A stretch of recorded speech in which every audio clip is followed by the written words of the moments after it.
keempat. Penglihatan tentang dua keranjang buah ara.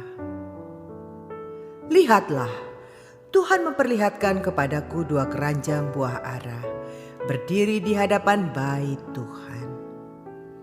Hal itu terjadi sesudah Nebukadnezar, Raja Babel, mengangkut ke dalam pembuangan Yekonya bin Yoyakim, Raja Yehuda, beserta para pemuka Yehuda, tukang dan pandai besi dari Yerusalem, dan membawa mereka ke Babel.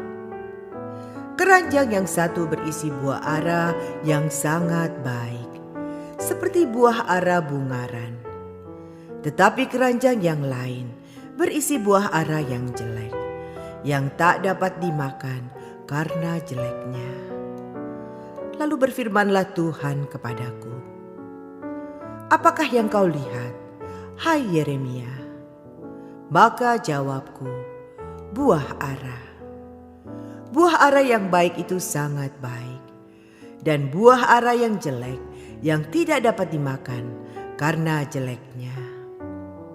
Kemudian datanglah firman Tuhan kepadaku, bunyinya, beginilah firman Tuhan, Allah Israel.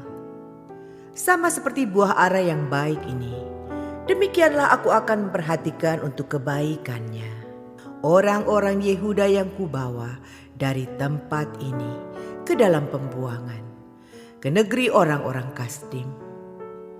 Maka aku akan mengarahkan mataku kepada mereka untuk kebaikan mereka, dan aku akan membawa mereka kembali ke negeri ini. Aku akan membangun mereka, bukan meruntuhkannya. Aku akan menanam, bukan mencabutnya. Aku akan memberi mereka suatu hati untuk mengenal aku, yaitu bahwa akulah Tuhan. Mereka akan menjadi umatku, dan aku ini akan menjadi Allah mereka. Sebab mereka akan bertobat kepadaku dengan segenap hatinya. Tetapi seperti buah ara yang jelek itu, yang tak dapat dimakan karena jeleknya, sungguh beginilah firman Tuhan. Demikianlah aku akan memperlakukan Zedekia, Raja Yehuda, beserta para pemukanya, dan sisa-sisa penduduk Yerusalem yang masih tinggal di negeri ini, dan orang-orang yang menetap di negeri Mesir.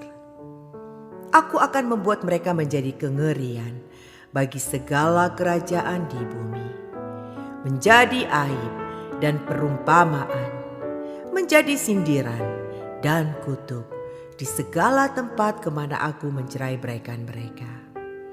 Dan aku akan mengirimkan perang, kelaparan, dan penyakit sampar ke antara mereka, sampai mereka habis dilenyapkan dari atas tanah yang telah kuberikan kepada mereka dan kepada nenek moyang mereka.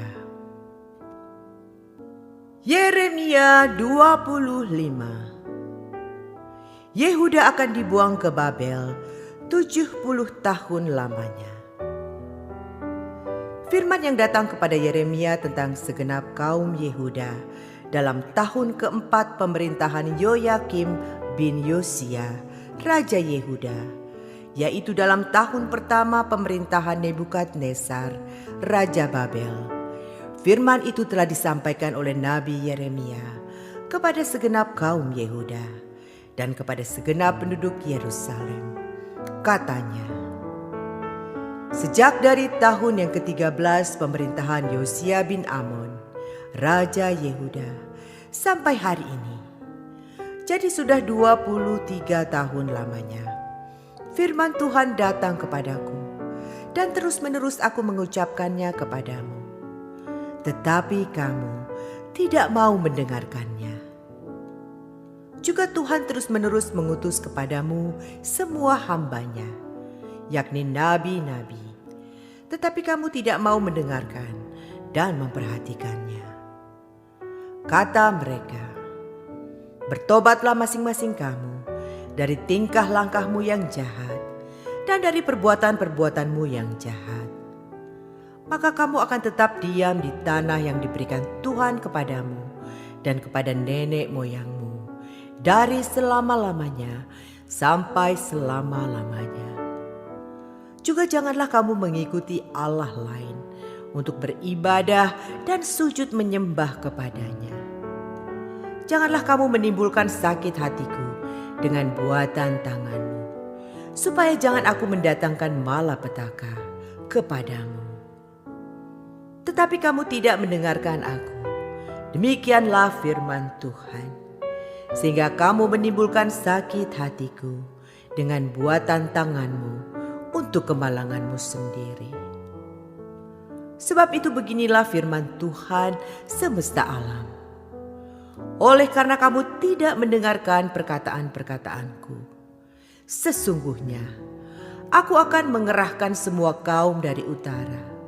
Demikianlah firman Tuhan, menyuruh memanggil Nebukadnezar, Raja Babel, hambaku itu. Aku akan mendatangkan mereka melawan negeri ini, melawan penduduknya, dan melawan bangsa-bangsa sekeliling ini, yang akan kutumpas dan kubuat menjadi kengerian, menjadi sasaran suitan, dan menjadi ketandusan untuk selama-lamanya.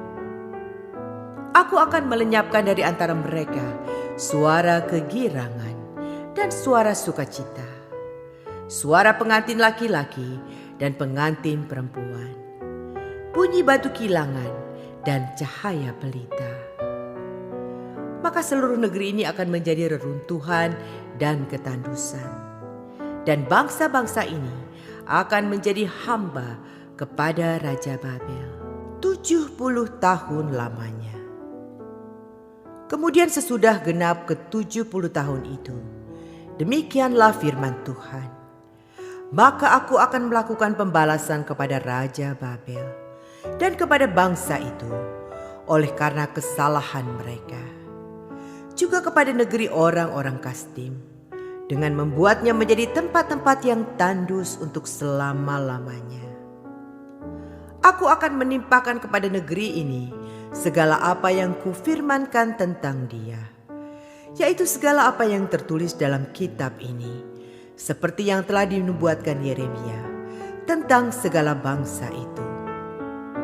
Sebab mereka pun juga akan menjadi hamba kepada banyak bangsa-bangsa dan raja-raja yang besar. Dan aku akan mengajar mereka setimpal dengan pekerjaan mereka dan setimpal dengan perbuatan tangan mereka. Piala amarah Tuhan atas bangsa-bangsa. Beginilah firman Tuhan, Allah Israel kepadaku. Ambillah dari tanganku piala berisi anggur kehangatan amarah ini, dan minumkanlah isinya kepada segala bangsa yang kepadanya aku mengutus engkau, supaya mereka minum, menjadi terhuyung-huyung dan bingung karena pedang yang hendak kukirimkan ke antaranya. Maka aku mengambil piala itu dari tangan Tuhan, lalu meminumkan isinya kepada segala bangsa yang kepadanya Tuhan mengutus aku, yakni kepada Yerusalem dan kota-kota Yehuda, beserta raja-rajanya dan pemuka-pemukanya, untuk membuat semuanya itu menjadi reruntuhan, ketandusan, dan sasaran suitan, dan kutuk, seperti halnya pada hari ini.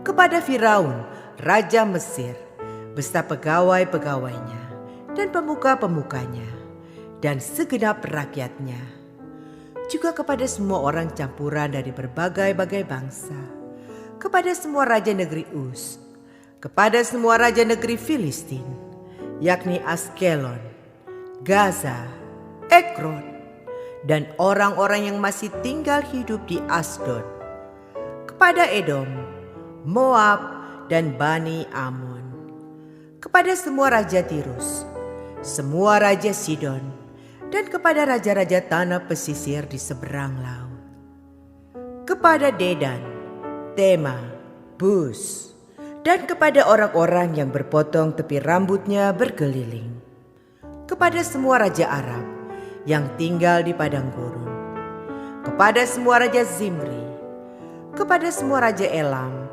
dan kepada semua raja Madai, kepada semua raja dari utara, yang dekat dan yang jauh, satu demi satu, dan kepada semua kerajaan dunia yang ada di atas muka bumi.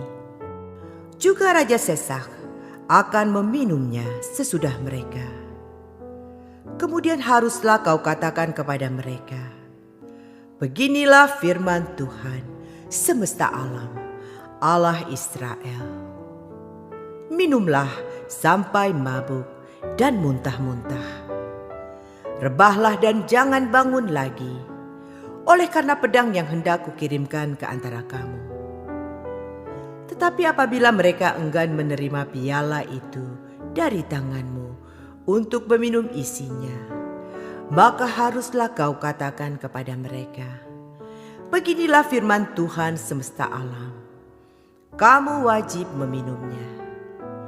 Sebab sesungguhnya di kota yang namaku telah diserukan di atasnya, aku akan mulai mendatangkan malapetaka. Masakan kamu ini akan bebas dari hukuman? Kamu tidak akan bebas dari hukuman, sebab aku ini mengerahkan pedang ke atas segenap penduduk bumi. Demikianlah firman Tuhan semesta alam. Dan engkau ini, nubuatkanlah segala firman ini kepada mereka. Katakanlah kepada mereka, Tuhan akan menengking dari tempat tinggi dan memperdengarkan suaranya dari tempat pernaungannya yang kudus. Ia akan mengaum hebat terhadap tempat penggembalaannya.